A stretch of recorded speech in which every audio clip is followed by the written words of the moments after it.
On a cold November morning in 2018, the residents of Willow Brook Road in Colts Neck, New Jersey, woke to the sound of sirens.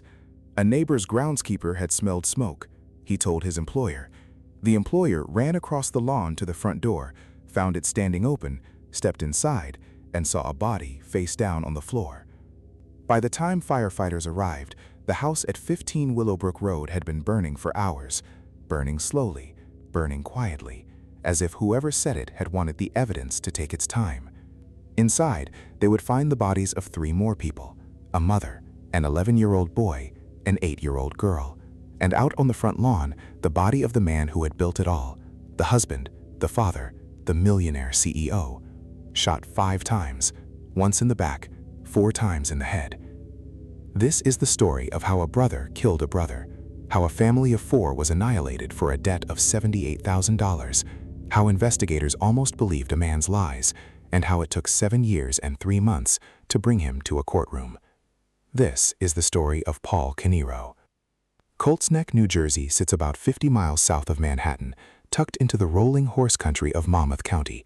It is the kind of town where the median home costs $750,000, where Bruce Springsteen lives, where Jon Stewart and Queen Latifah have owned property, where the streets have no fire hydrants because every estate is set so far back from the road that the fire trucks need to bring their own water.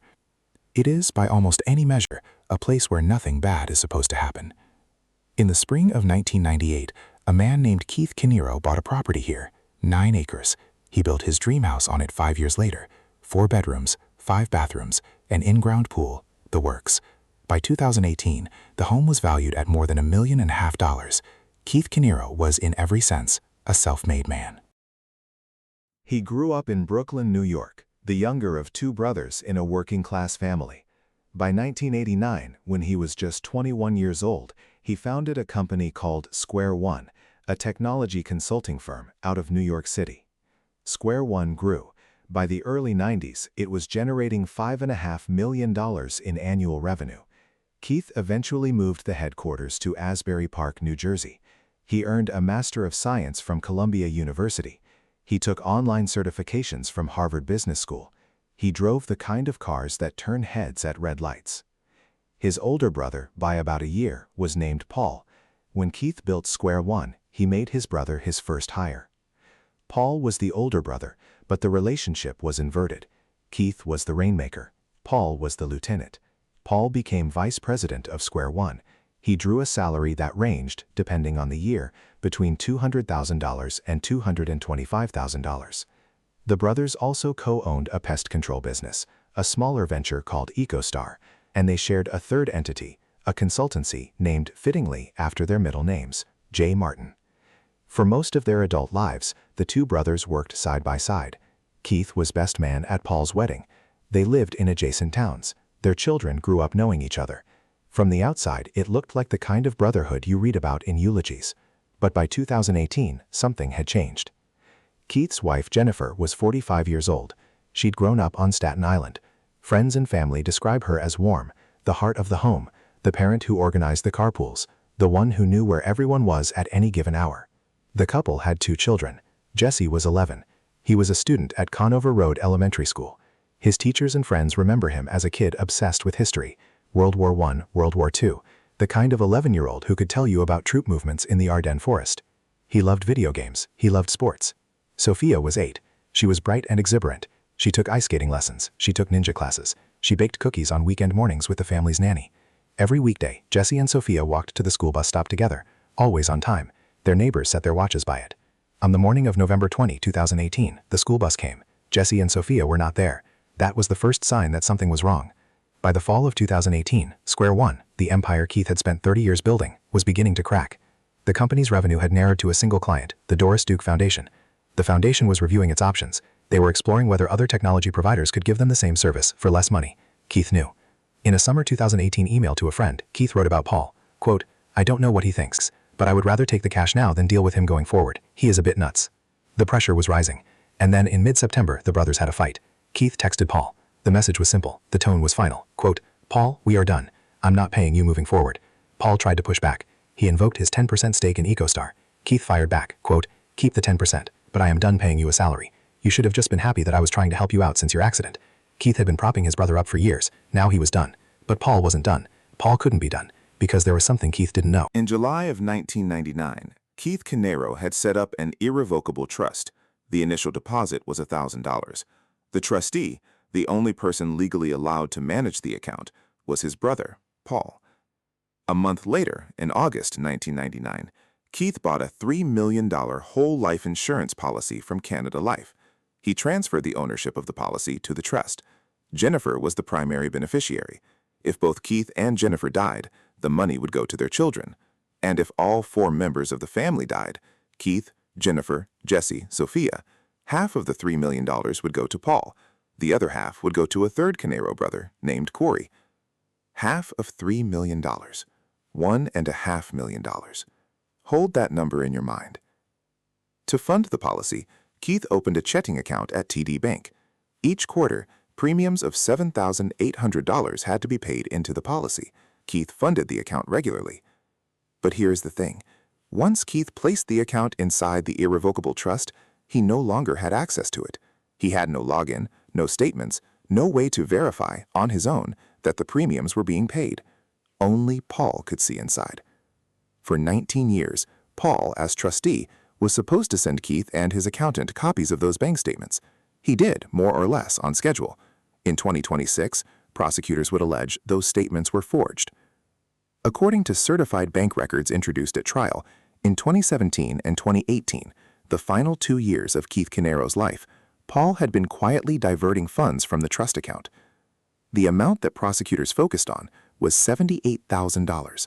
The premiums weren't being paid, the policy was lapsing, and every quarter, Paul was sending Keith fabricated statements showing everything was fine. A separate civil suit, filed in November 2020, would allege Paul had also stolen $90,000 from Jesse and Sophia's college funds. Combined, the alleged theft was nearly $250,000 from his own brother, from his own niece and nephew. In the days before the murders, Keith Caneiro began to find out. On November 17, 2018, Keith Caneiro told his father-in-law something that made the older man go cold. Quote, Paul stole $90,000 from Jesse and Sophia. He also told friends he was about to cut off Paul's salary entirely. The brothers' relationship, already broken, was about to be severed for good. 2 days later, November 19th, a Monday. At 3:37 in the afternoon, Keith Caneiro received a notification from the insurance company. The premiums on his $3 million life insurance policy had not been paid, not in months. The policy was about to lapse. Keith picked up the phone. He called Paul. By all accounts, the call was civil. Then at 6:06 in the evening, 3 hours later, he called Paul again. This call was different. According to police investigators, Keith was yelling. He demanded the password to the trust account. He wanted to see with his own eyes what had happened to the money. Paul told his brother he had a headache. He said he didn't remember the password. The call ended. It was the last time the two brothers ever spoke. In less than 9 hours, Keith Caneiro would be dead on his front lawn. 3:10 in the morning, November 20, 2018. A neighbor on Willow Brook Road would later tell investigators they were awakened by a series of cracking sounds. They counted 5. Earlier, around 2:07 a.m., another neighbor's surveillance camera had captured headlights leaving the Caneiro property. At 4:08 a.m., those same headlights returned. What happened in those 2 hours has never been fully recovered. Only fragments, only forensic conclusions, only what prosecutors would later piece together from the bodies, the bullets, and the blood. This is what they believe. Prosecutors say Paul Caneiro arrived at his brother's mansion in the dead of night. He cut the power to the house. The lights went out. Inside, his brother got up to investigate. Keith opened the front door. He stepped onto his front lawn. Paul was waiting. Keith Caneiro was shot 5 times, once in the buttock, 4 times in the head. He died on the grass in front of the home he had built. Paul then went inside. Jennifer Caneiro had heard the gunshots. She would not have understood what they were. She would not have had time to call for help. She fled toward the basement stairs. She was shot in the head. She was stabbed in the torso. Her body came to rest on the staircase between the first floor and the basement. In the kitchen, Jesse, 11 years old, was already there, the first to be attacked, stabbed in the torso and the upper left arm, a graze wound to his chin from a bullet. Sophia, his sister, 8 years old, ran to him. The investigators know this because they found Sophia's blood in the kitchen. She did not stay there. She ran. She fled up the staircase, trying to reach somewhere, anywhere, safe. She made it to the landing between the first and second floors. Sophia Caneiro was stabbed 17 times. The wounds were grouped. One of them, to her face, penetrated her brain. The medical examiner would later say that Sophia survived her wounds for what they could only describe as an unimaginable period of time. Paul Caneiro went down to the basement of the mansion. He set a fire. It was not a fast fire. It was a smoldering fire. A fire starved of oxygen. It was a fire designed to burn slowly, to take its time. In the hours between the murders and the discovery, the fire would consume Jennifer's body. It would consume Jesse's. It would consume Sophia's too. Prosecutors would later allege that Paul left the mansion carrying a pair of bloody jeans and a glove. The glove was stained with Sophia Caneiro's blood. He drove home. 5:01 a.m. November 20, 2018. A second fire was reported. This one was at 27 Tilton Drive in Ocean Township, a two-story colonial home about 15 miles from Colts Neck. It was Paul Caneiro's house. Paul's wife Susan was inside. So were his 2 adult daughters. The fire was set at 2 exterior points of the structure. Gasoline was used. The family escaped. No one was hurt. But for investigators, that was the moment that began to make sense of everything. The story Paul Caneiro wanted to tell was simple. Someone, some unknown enemy, had targeted the entire Caneiro family that night. Both households. Both homes. Both fires. He was not a killer. He was a victim. But fire investigators from the Bureau of Alcohol, Tobacco, Firearms, and Explosives would determine within days that both fires had been deliberately set. The question was, by who? That afternoon, Monmouth County Prosecutor Christopher Gramaccioni stepped to the podium. Quote, 4 bodies have been recovered from the residence at 15 Willow Brook Road. The fire is being investigated. The next day, he returned with more. Quote, all 4 deaths are homicides. The family was targeted. There is no danger to the community. Those 8 words, no danger to the community, were the moment investigators tipped their hand. They were not searching for a stranger. They were not searching for an outsider. They knew, even then, that whoever did this was someone close. That is when they turned their attention to Paul. Just after midnight on November 21, about 36 hours after the murders, Paul Caneiro was arrested. The charge at first was aggravated arson for the fire at his own home. Murder charges came a week later, November 28th into the 29th. 4 counts of first-degree murder, aggravated arson, weapons charges, theft, fraud. Christopher Gramaccioni stood at the press conference and told the world. The defendant repeatedly shot and killed his brother while outside the home, then murdered the rest of the people inside. We are confident the defendant acted alone. He called it the most brutal case he had seen in his career. In the basement of Paul Caneiro's Ocean Township home, investigators found a pair of jeans. They were stained with blood. The blood matched 8-year-old Sophia Caneiro. They found a glove, also bloody, also Sophia's. They found shell casings at the Colts Neck mansion that matched a gun Paul Caneiro owned. He was a registered member of the Old Bridge Rifle and Pistol Club. They seized phones, computers, a DVR from his garage that prosecutors believed, surveillance footage from inside Paul's own home. That DVR became one of the longest legal fights of the case. Paul's defense argued that police had taken it without a proper warrant. Lower courts agreed. The case bounced from court to court. Finally, in December 2025, 7 full years after the murders, the New Jersey Supreme Court reversed those rulings. The DVR could be used at trial. The state's case was finally complete. While Paul Caneiro waited at the Monmouth County Jail, the years passed. The pandemic delayed proceedings. Defense motions multiplied. Lawyers came and went.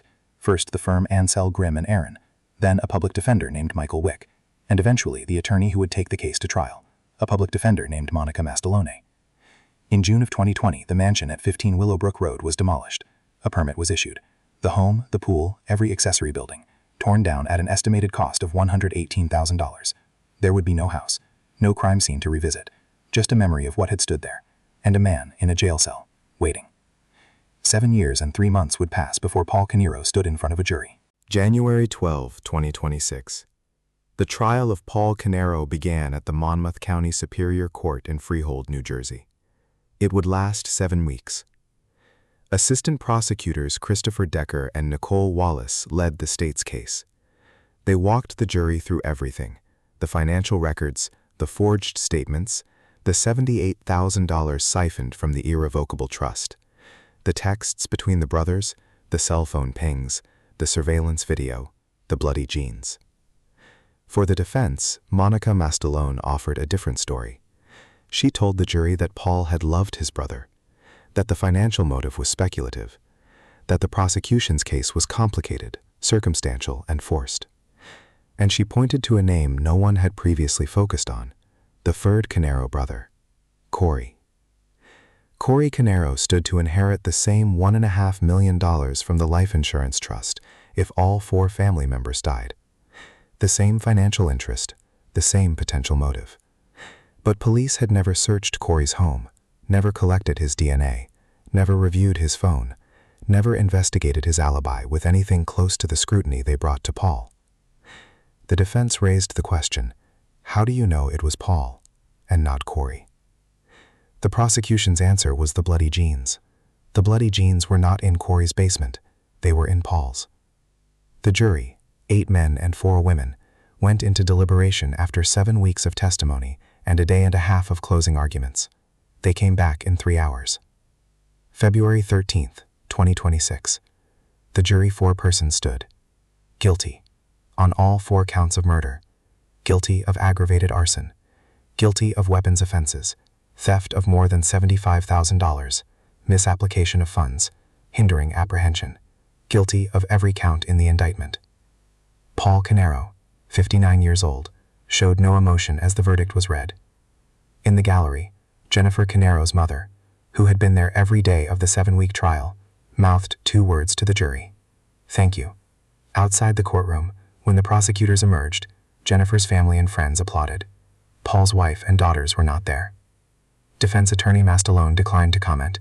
Monmouth County Prosecutor Raymond Santiago, who had inherited the case from his predecessor, stood briefly with his team. Quote, they allowed the evidence to dictate the proofs, and the jury agreed beyond a reasonable doubt. The mansion at 15 Willow Brook Road is gone. The house Keith Caneiro built, the dream he spent 30 years working toward, has been razed to the dirt. The pool has been filled in. The trees have grown up around the foundations. There is no marker, no plaque, nothing to indicate what happened there. In April of 2026, just 2 months after the verdict, defense attorneys filed a motion for a new trial. They argued that the prosecutors and the judge had unfairly criticized the defense in front of the jury. The state's response was 3 words: overwhelming, convinced, beyond. Paul Caneiro is now 60 years old. He waits for sentencing. The likely outcome is life without the possibility of parole. Keith, Jennifer, Jesse, Sophia. A husband, a wife, a son, a daughter. A man killed his brother for $78,000 in an account no one was supposed to be looking at. He killed his brother's wife, so there would be no witness. He killed his brother's children, 11 and 8 years old, because they were children, and they were home. And he set the house on fire because he thought it might cover his tracks. It didn't. In memory of Keith, Jennifer, Jesse, and Sophia.